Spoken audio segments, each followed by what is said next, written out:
उस मंत्र का जाप बाबा से हृदय से दिल जोड़कर, मन जोड़कर, चित्त जोड़कर कहें, श्री शिवाय नमस्तुभ्यं, श्री शिवाय नमस्तुभ्यं, श्री शिवाय नमस्तुभ्यं, श्री शिवाय नमस्तुभ्यं, श्री शिवाय नमस्तुभ्यं। एक बात अपने हृदय में उतार कर रखिए, जो बेटियां ससुराल में दुखी हैं, बहुत कष्ट में हैं, या आपस में सामंजस्य पति पत्नी का नहीं बन रहा है, या कोई विवादित वाली बात है, तो निवेदन है तलाक पर बात को लेकर मत जाना। एक बार बाबा देवाधिदेव महादेव का एक भाव जरूर प्रकट करना। महाराज श्री अवधूतेश्वर महादेव का नाम लेते, कौन से महादेव? अवधूतेश्वर महादेव का नाम लेकर थोड़ी सी मूंग, हरी जो मूंग होती है, उस मूंग को गला लीजिए पानी में। गलाने के बाद में उस मूंग को शिव मंदिर में ले जाकर भगवान जो नंदीश्वर विराजमान होते हैं वहां रखकर 7 बेलपत्र उस मूंग पर चढ़ा दीजिए। चढ़ाकर बेलपत्र मेरे देवाधिदेव महादेव को अवधूतेश्वर महादेव के नाम से समर्पित कर दीजिए। वो मूंग उठाकर गौशाला में या आपके रोड पर कोई नंदी दिख जाए या गौशाला में कोई नंदीश्वर हो तो उस नंदी को वो मूंग खिला दीजिए थोड़ी सी।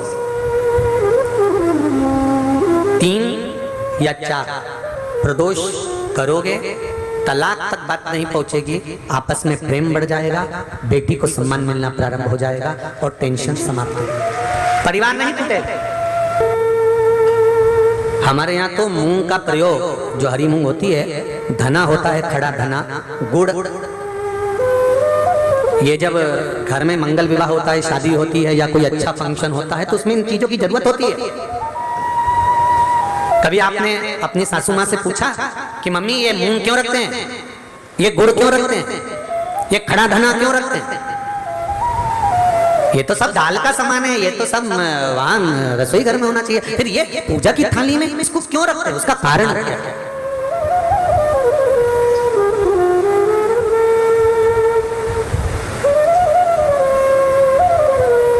उसका कारण क्या है? कभी अपनी सासू माँ से पूछना तो सासू माँ बताएगी कि जिस समय पर भगवान शिव, भगवान महेश और उमा का संबंध हुआ था, भगवान शंकर के 51 विवाह पहले हो चुके थे, पार्वती के साथ में 52वें नंबर का विवाह है शिव जी का। इससे पहले उमा, कात्यायनी, सती, कुष्मांडा, ऐसे भगवान शंकर के साथ में जो शिव जी के गले में मुंडों की जो माला होती है ना, उस माला में जो मुंड पड़े होते हैं वो 51 है। पार्वती माता ने पूछ लिया ये मुंडे किसके हैं? शिव जी ने कहा सब तेरे। पार्वती ने पूछा वो कैसे? शिव जी कहते हैं तू इतने बार प्राणों को छोड़ चुकी है और जितने बार तू प्राण छोड़ती है उतने मुंडे में गले में धारण कर लेते, तेरी माला बनाकर पहनता। तो उमा और महेश का जब विवाह हुआ था, भगवान उमा और माता उमा और भगवान महेश का जब मंगल विवाह हुआ था, उस विवाह के समय पर माता उमा रुष्ट होकर भगवान शिव से, ऐसा नहीं है कि केवल माता उमा रुष्ट हुई, तिरुपति चले जाओ तो माता लक्ष्मी रुष्ट होकर नीचे बैठी हुई, इंद्र जी का दर्शन करो तो इंद्राणी पारिजात के वृक्ष के लिए रुष्ट होकर, ब्रह्माणी और ब्रह्मा का दर्शन करो तो गायत्री मैया को यज्ञ में बिठा लिया पुष्कर जी में, तो गायत्री मैया को देखकर सरस्वती रुष्ट होकर बैठ गई। ऐसा नहीं है कि रुष्टता नहीं होती, होती है, पर उस रुष्टता में दोनों का साथ भी होता है। लक्ष्मी मैया से, भगवान विष्णु से लक्ष्मी ऐसी दुष्ट होकर गई कि नीचे आके बैठ गई, पर भगवान के पास नहीं पहुंची। ब्रह्माणी ब्रह्मा के पास नहीं पहुंची, पर पार्वती, उमा, सती शिवजी के पास के बिना दूर गई नहीं। दोनों पार्वती मैया, माता उमा रुष्ट होकर भगवान महेश से चली गई, और जब भगवान महेश से रुष्ट होकर माता उमा जाती हैं, माता उमा चली जाती हैं, तब उस समय पर ऋषियों ने, संतों ने आकर माता उमा को समझाया। स्वयं देवर्षि नारद भी उस समय पर पहुंचकर समझाए कि मां, यदि जो नंदी दिन भर भगवान की आराधना में लगा रहता है, उस नंदी को यदि अर्चन किया जाए तो उसका फल हमें मिलेगा। उमा माता ने दोनों के संबंध को श्रेष्ठ बनाने के लिए मुंह भगवान नंदीश्वर को समर्पित करें। बहुत ध्यान दीजिएगा, आज भी बुजुर्ग माताएं पूजा की जो थाली रहती है उसमें गुड़, मूंग, धना, जब मंगल विवाह होता है या कोई अच्छा कार्य होता है, शुभ कार्य होता है, तो उसमें ये रखती हैं। उसका कारण है कि जिसका संबंध जोड़ा जा रहा है, जो लड़का लड़की का संबंध हो रहा है, या कोई सगाई हो रही है, या इन लोगों का आपस में कोई जुड़ाव हो रहा है, या दो रिश्तेदार आपस में मिल रहे हैं, तो इन लोगों में कभी विवाद खड़ा नहीं, कभी विवाद, इनका आपस में प्रेम। अब यहाँ का तो नहीं मालूम, पर हमारे उधर तो आज भी नियम है, जब कोई अतिथि आता है, कोई विशेष आता है, तो जब आरती उतारते हैं तो थोड़ा सा गुड़ अतिथि को मुख में दे देते हैं, हाथ में दे देते हैं। अब यहाँ का नहीं मालूम, पर हमारे उधर का तो नियम है। मारवाड़ में भी, राजस्थान में भी, मध्य प्रदेश में भी, आदि यहाँ पे भी शायद होगा कि आरती करते समय थोड़ा सा गुड़, उसमें शक्कर नहीं, गुड़ दिया जाता है। उस गुड़ की महत्वता क्या होती है महाराज? शक्कर के दाने बिखरे रहते हैं और गुड़ के दाने बंधे रहते हैं। इसलिए सनातन धर्म में